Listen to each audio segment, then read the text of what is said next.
Hello guys, कैसे आप सब। उम्मीद करते हैं आप लोग अच्छे ही होंगे और आप लोग ये सोच रहे होंगे कि कैसे जल्दी से जल्दी तैयारी की जाए ताकि हमारे एग्जाम में हिंदी का 100 में 100 मार्क्स लाया जा सके। ठीक है, 100 में 100 मार्क्स तभी आएंगे जब आप प्रिपरेशन सही वे में कर रहे होंगे।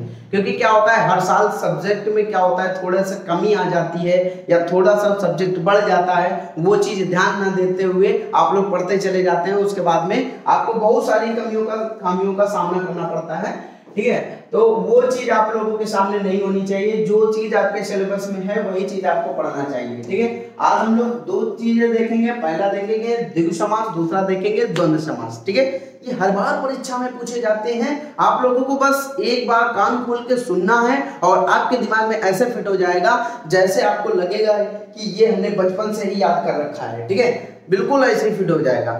चलिए स्टार्ट करते हैं। पहला लिखा है द्विगु समास। द्विगु समास, द्विगु समास की बात करें, द्विगु समास में क्या होता है, पहला पद जो होगा वो संख्यावाची होगा। मतलब पहले 1 2 3 4 5 6 7 इस तरीके से कोई अंक दिए होंगे, इस तरीके से कोई अंक दिए होंगे, उसे ही हम लोग क्या बोलेंगे, द्विगु समास। कौन सा समास, द्विगु समास। मतलब आप लोगों को बस इतना क्लू याद रखना चाहिए, द्विगु समास की बात करेगा तो पहला पद कैसा होगा, संख्यावाची होगा।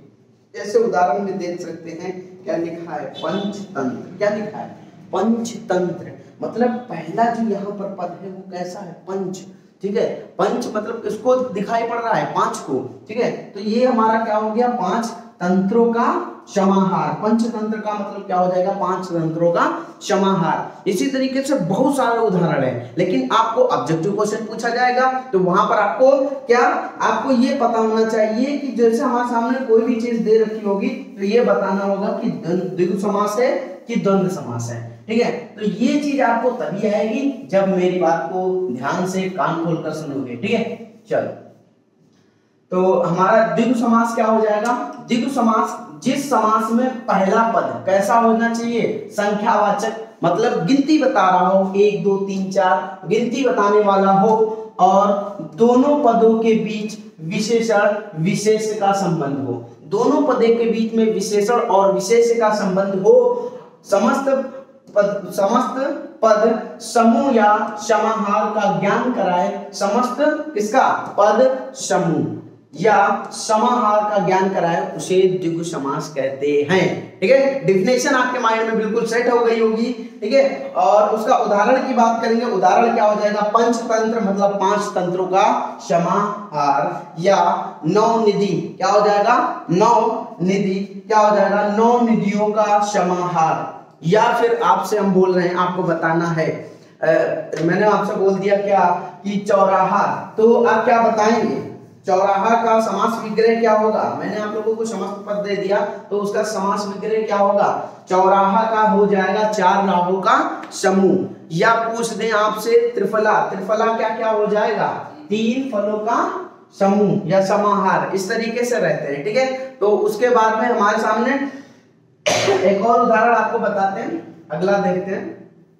जैसे हमने आपसे बोल दिया क्या, पंचवटी। पंचवटी, तो पंचवटी क्या हो जाएगा ये बताओ। पंचवटी में क्या हो जाएगा, पंचवटी में 5 आया। ठीक है, तो मैंने अभी क्या बोला, द्विगु समास वो समास होगा जिसमें अंक का बोध हो। मतलब जो प्रथम पद होगा उसमें अंक का बोध कराएगा। ठीक है, तो वो क्या हो जाएगा, द्विगु समास हो जाएगा। अब द्वंद्व समास की बात सुन लो। द्वंद्व समास आपको बहुत आसानी से याद हो जाएगा। ठीक है, इसमें आपको दिमाग चलाओ या न चलाओ, आपके दिमाग में बिल्कुल फिट हो जाएगा, ये मेरी गारंटी है। ठीक है, तो जैसे मैंने आपसे बोला क्या कि मैंने बोला द्वंद्व समास। कौन सा समास, द्वंद्व समास। इसमें क्या होगा, 2 पद होते हैं। ठीक है, इसमें 2 पद होते हैं, ये बात आपको याद रखनी है, और दोनों पद प्रधान होंगे, दोनों पद प्रधान होंगे। ठीक है, तो आपने जैसे आपने अपने घर पर देखा, आपके माता और पिता, माता और पिता। अच्छा, माता पिता आपकी कितनी सेवा करते हैं आपको खुद ही पता होगा। हमें बताने की जरूरत ही नहीं है। माता पिता आपकी इतनी सेवा करते हैं कि जब आपको देख ले तो वो अंधाधुंध कहेंगे पहले इसको मारो, क्योंकि ये इंस्टा का इसका, फेसबुक का इसका, कहीं से भूत उतरने वाला नहीं है। और दनादन तुम्हारे ऊपर जुट जाते हैं और अंधाधुंध जुट जाते हैं। बीच में क्या और का लोप होता है, उसे ही हम लोग द्वंद्व समास कहते हैं। जैसे हमने आप लोगों को बताया कि अभी देखो क्या होता है कि सोशल मीडिया एक ऐसी चीज है, किसी को रातों रात बना देती है। हुआ भी है कई लोगों के साथ, आपने देखा होगा रानू मंडल के साथ हुआ, एक छोटा सा लड़का, बचपन का प्यार भूल नहीं जाना, कच्चा बादाम, इस तरीके से। अब एक चीज बताओ, इन लोगों ने एक दिन में अपनी उड़ान दिखा दी कि हम यहाँ तक पहुंच गए। अच्छा, वहां तक पहुंचने तक उनको एक दिन का समय लगा। अब आपको पता है वो क्या कर रहे हैं।